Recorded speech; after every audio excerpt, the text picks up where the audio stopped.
మహోన్నత వ్యక్తి రామోజీరావు గారి సంస్కరణ సభకి నన్ను ఆహ్వానించినటువంటి గౌరవనీయులు చంద్రబాబు నాయుడు గారు, పవన్ కళ్యాణ్ గారికి నా హృదయపూర్వక కృతజ్ఞతలు తెలుపుకుంటున్నాను. నాకు సంగీత దర్శకుడిగా జన్మనిచ్చిన రామోజీరావు గారు, ఆయనతో నేను గడిపిన క్షణాలు చాలా ఎక్కువ ఉన్నాయి. అందుకు నేను చాలా అదృష్టంగా భావిస్తుంటాను. ఆ క్షణాల నుంచి నేను నేర్చుకున్న విలువైన విషయాలు ఎన్నో ఉన్నాయి. వాటిలో మచ్చుకు ఒకటి ఏంటంటే,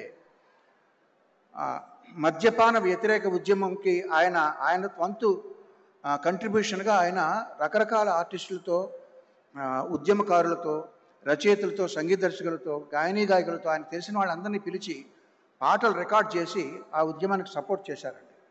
నన్ను కూడా రమ్మని ఒక పాట రికార్డ్ చేయమన్నారు. నేను అన్నాను, సార్ నేను మెడ్రాస్ వెళ్ళి 4 రకాల ట్యూన్లు నేను మీకు చేసి పంపిస్తానని అన్నాను. ఆయన కోసం చాలామంది బయట వెయిట్ చేస్తూ ఉండగా నాతో అన్న మాటలు ఏంటంటే, వద్దండి, ఒకే ఒక ట్యూన్ చేసి పంపండి, నేను మీకు దీనికి రెమ్యునరేషన్ ఇవ్వట్లేదు, నేను మిమ్మల్ని అభ్యర్థిస్తున్నాను, అభ్యర్థించేవాడికి ఆప్షన్స్ ఉండవు, అలా చేయకూడదు, ధర్మం కాదు అన్నారు. ఆ మొక్క ఆయన నాతో చెప్పడానికి 2 నిమిషాలు వెచ్చించాల్సిన పని లేదు, ఆయనకి ఏమి లాభం లేదు. అంతటి మహోన్నత వ్యక్తి ఆయన. ఎన్నో విషయాలు నేను నేర్చుకున్నాను ఆయన దగ్గర నుంచి. ఆయన మీద బురద జల్లాలని ప్రయత్నిస్తే అది నడినెత్తి ఉన్న సూర్యుడి మీద రాయి విసరడం లాంటిది. బతికితే ఒక్కరోజైనా రామోజీరావు గారిలా బతకాలని నేను ఒక సభలో అన్నాను. ఇప్పుడు అనేది ఏంటంటే, మరణించినా ఆయనలాగే మరణించాలి.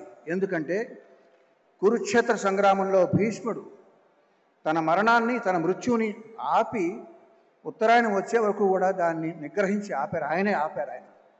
అదేవిధంగా తను ఎంతో ప్రేమించే ఆంధ్రప్రదేశ్ కబంధ హస్తాల్లోంచి బయటపడడం ఆయన కళ్ళారా చూసి అప్పుడు నిష్క్రమించారు. అంచేత మరణించినా ఆయనలాగే మరణించాలి. ఆయన ఫోటో మా పూజ గదిలో ఉంటుందండి. ఎందుకంటే ఆయన దేవుణ్ణి నమ్మరు. దేవుణ్ణి నమ్మని రామోజీరావు గారి ఫోటో దేవుడు ఉండాల్సిన చోట మా ఇంట్లో ఉంటుంది.